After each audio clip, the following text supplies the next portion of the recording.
Our parents and grandparents who lived through the Great Depression had a totally different lifestyle than we do today. And you may not even like today's lifestyle of everything being so disposable and wasteful, but that's just kind of like the nature of what it is now. But we need to get into a position where we need to do it like they used to do it back then. Because, I mean, like it or not, get ready for it. It is coming. We are going to have a greater depression coming. Our economy is on an unsustainable path. Now, I'm going to go through a bunch of different things that we need to do and prepare. I mean, I'm literally tangibly prepared for this. But wait to the last one, because the stats I'm going to give you on this are going to probably put a little fear into you and understand what's coming. So here we go. Things that we can do now to prepare for this, because we have to get ready. Number one, learn to save everything. And I know hoarding is literally a psychological condition, but I've known a lot of people from the Depression era who save everything, every scrap of metal, every newspaper. I mean, I save every newspaper for my wood stove and other stuff too, but they save everything. And sometimes you'll see their houses are just full of just random stuff, because everything truly can be a commodity. In modern America, there's a big wave of minimalism, and I appreciate minimalism. I'm not one of those people, but it's kind of nice. But when it comes to really crap hitting the fan or greater depression, minimalists may be in big trouble. Not knocking the lifestyle by any means, but I'm about actually having things and saving up stuff, not to the point where I'm hoarding, but you may want to consider saving a lot of things like newspapers or pieces of wood, etc., for that time. Number two, buy in bulk.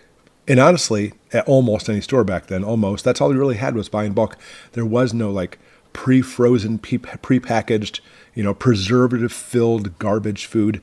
And back then you'd buy a giant bag of oats, for example, then you would put it away and make it so you had oatmeal for the next couple months.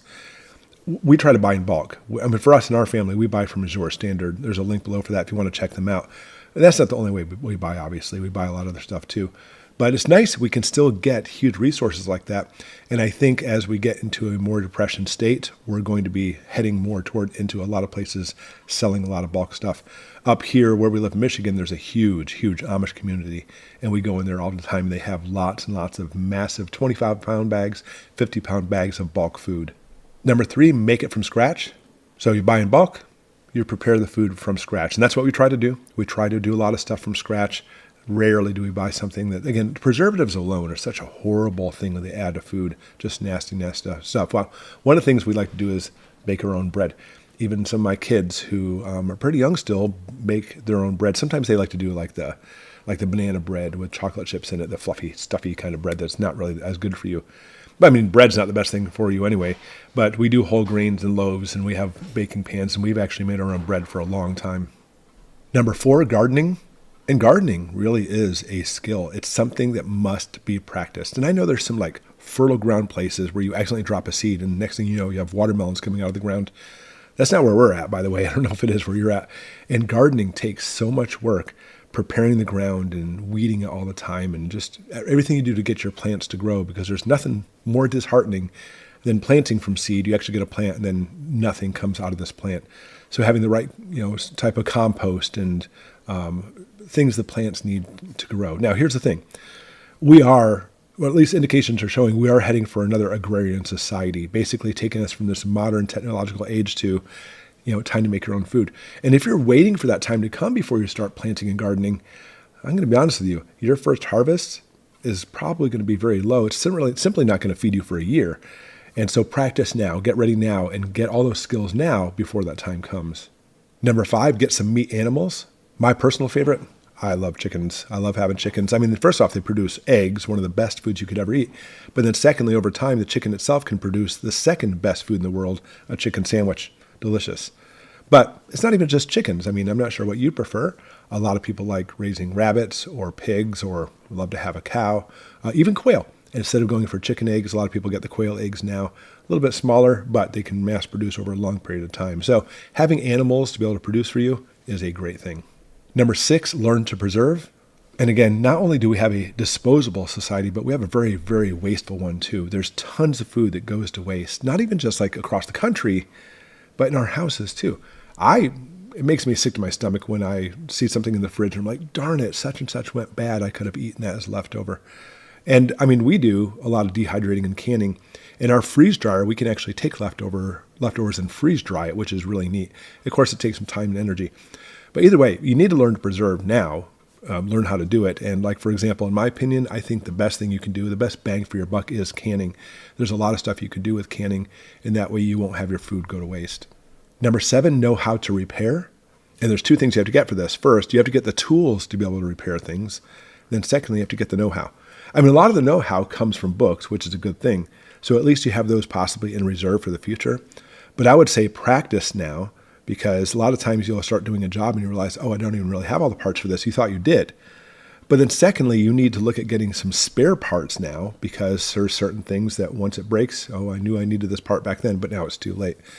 I really like and take pride in being able to MacGyver things, jerry-rigging things. And I don't know, there's something part of my brain that's just like, I like using that cleverness to be able to not have the right parts to make it work, then suddenly I'll still make it work. How many of you are like that as well? Number 8, depend on a community.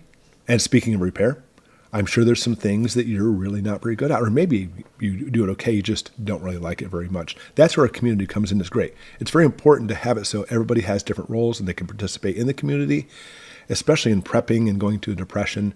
Having a community is a huge thing. But even more so, even if you are a jack of all trades, and let's say one of your favorite things to do is go hunting. I'm with you. I love to hunt. Who's going to watch all your stuff while you're hunting? Your venison from a couple days ago, which is now at home drying out, whatever you're doing with it. What's going to happen with that?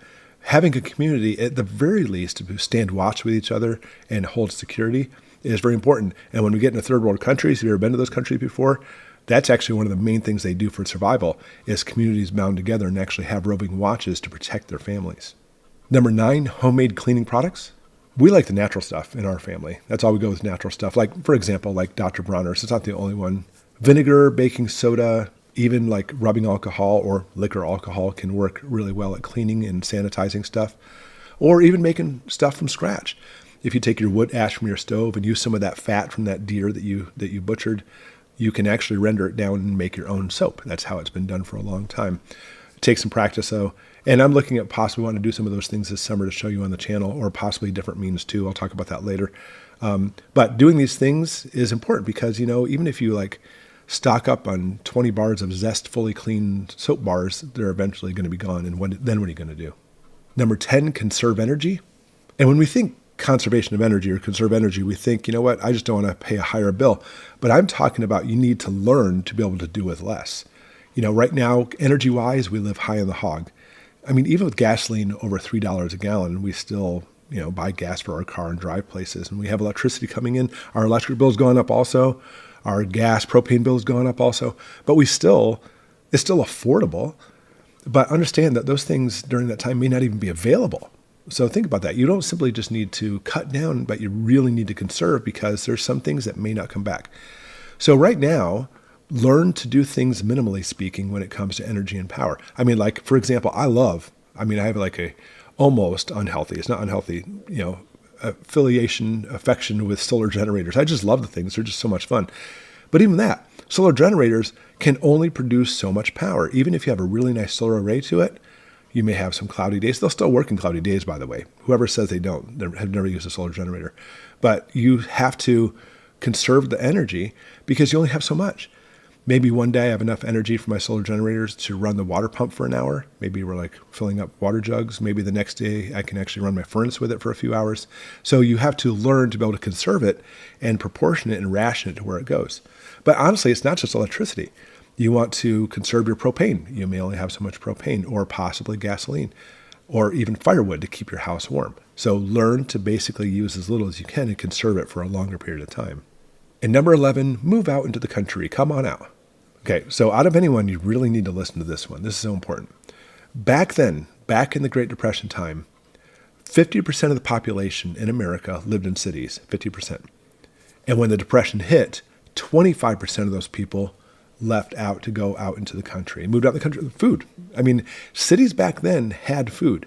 That's what they were called, suburbs, because back then you had the city, then the suburbs were all farmlands mixed with some houses, here and there. But then as cities grew, those suburbs of farmland turned into more city per se. And that's why, when you go into a big city, there's no difference between the suburbs and the city. It's all the same now. So today is totally different. 80% of the population today lives in cities. 80%. How many are going to leave the city now? I mean, if we still look at 25% of the people living in the cities, we're still looking at 60 million people leaving the cities, going out to the country. Maybe you're a city person. Are you going to be one of those 60 million? Where are you going to go? Because you can't simply just go out into somebody's property and take up residence. It doesn't work that way. But if you're out in the country, what are you going to do?